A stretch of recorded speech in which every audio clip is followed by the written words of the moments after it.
Most men bring a shadow into every meeting, into every relationship, and that's the shadow our father left. Today, you're going to learn how to stop performing, how to heal that shadow, and lead the next generation with authentic masculine embodiment.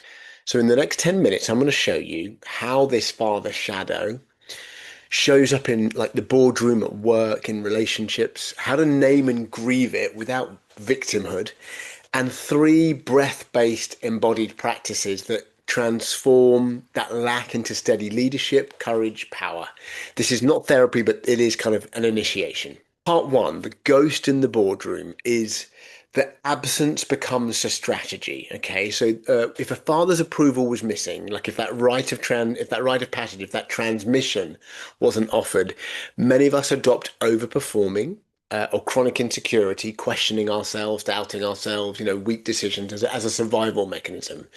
So the result is that we might overwork, we might people please, our decision making is brittle. It's not based on our power or our truth. So, even if we manage to make that work in businesses or, in some kind of pursuit, we feel hollow inside because it's not based in our center or our power. So as a result, that father's absence is not just emotional, but it's presence based. And without the presence, we grow up in a kind of a silence. We grow up without having the power and energy inside us getting acknowledged, and guided. So the breath-based practice to help that is to think about, first of all, or rather the journaling practice to so the journaling practice to help is to think about, well, do you rely on external validation? Like, do you feel hollow after your achievement? If you're answering yes to those questions, then that father's shadow, that gap is active. And it means that your sense of embodied authority is weak, and that's what we need to strengthen.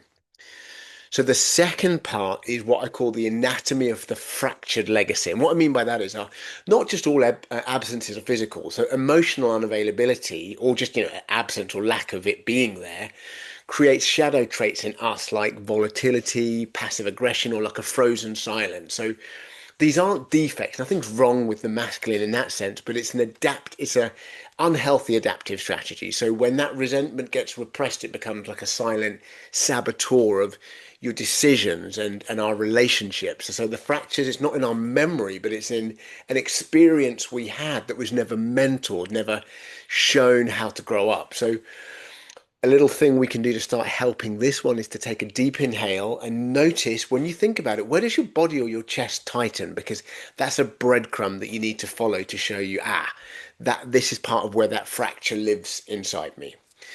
Part three is what I call navigating the emotional void. So I've been in practice at this point 20 years. I've been looking for authentic masculinity for 30 because, my father was an abusive alcoholic. And one thing I've learned on the way is you don't have to feel bad to feel better. Meaning, it doesn't have to be something wrong with you to improve. So we can identify this wound without a story. So you can ask yourself, what did I not receive specifically that I would have liked? Was it encouragement? Was it praise? Was it guidance? Was it advice? Was it, love? Was it nurture? Was it time? Like, what was it? And the step two, just by acknowledging it, it starts clearing, the pathway inside. Like your nervous system starts to heal, and you can have then a path for agency. That energy that's bound up inside your nervous system becomes accessible to you for power. So when we start grieving the lack of the father transmission, we reclaim it, and so you can give yourself the rite of passage that he never gave you because maybe his father never gave it to him, right? So this isn't, about blame either. So there's a great breath exercise for this, which is to breathe in and inhale for 4, hold for 4, and exhale for 6. Okay. And when you exhale, you can do this inside yourself or out loud. You can just say, I grieve what I deserved, right? Which just try it, just to let your nervous system acknowledge there's something I wanted I didn't get. Okay, so if you do this in the morning or the night for 5 days and journal, and you might want to journal, I am grieving, and just see what comes out, see what see what you get, because what you're going to notice is what you're missing and what you can start giving back to yourself, which is where it gets really amazing, and lots of improvement, energy, healing, confidence starts to come from. Part four is about the integration and the initiation of strength, because authentic masculine is not rejecting feeling; it's integrating vulnerability and power. And we do a whole separate video on power because it needs a lot of time and attention. So, when you start to heal that inherent or internal rather father-son dynamic, then you stop acting from lack and you start leading from fullness.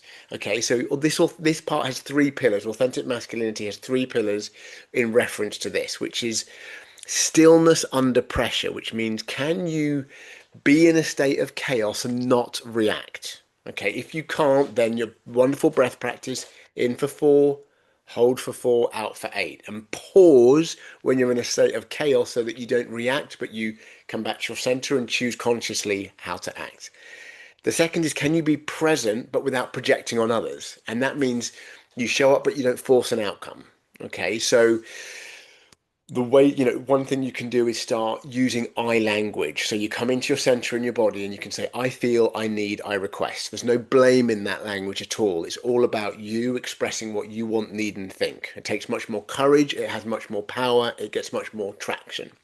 And the third is, are you a presence for others? I mean, do others feel safe in your presence? And in your presence, more things can happen, because that is what's possible. I think the world is crying out for authentic masculine presence. You can't buy it or get it anywhere, and I hear people, asking for it more and more and more and more. So you can be a force that literally stabilizes the field around you.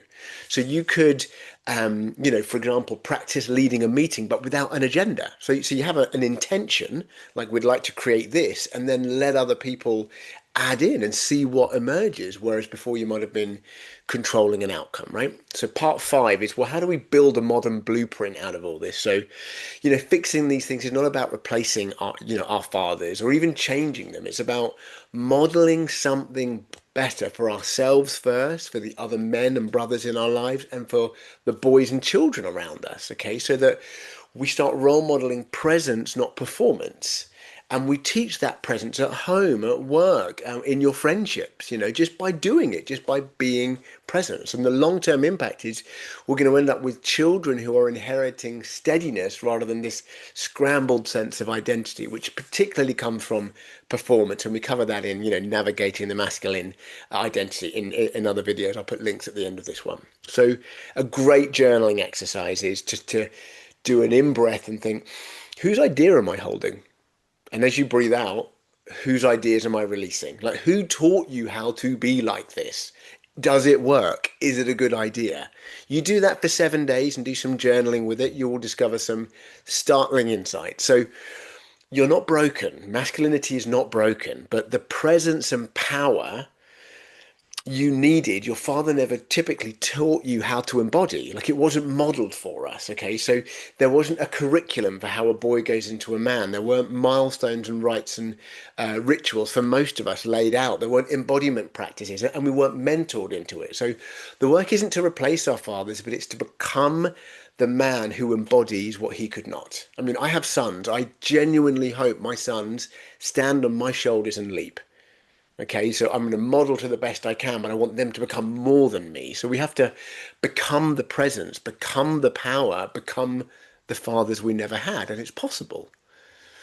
So you can, to help embody this idea, because I know that sounds lofty, is you inhale for 4, hold for 4, and exhale for 8. And you repeat that 3 times. And on the exhale, you can just say, I hold my power. Because when you start getting this in your physiology like that, your body and your brain start changing. Your physiology starts changing. Your thoughts and ideas and confidence and expression starts to change. And then you have a lot more power and influence. So now that you know this, watch the video on the dark side suppression, which is all about power, and watch the other video about how a boy becomes a man, which talks about the milestones we need to go through, how you can know where you are and what you can do to embody them. So if this landed, share it with someone who you think could benefit. I'd love hearing your comments. Comment which pillar that you're going to start with. Is it going to be stillness, presence, service? I'd like commenting, and I like engaging with what you write. We can grow authentic masculine together. We have to breathe steady, stand in our center, and lead without losing ourselves. And I hope you've enjoyed this video, and I look forward to seeing you next time. Bye for now.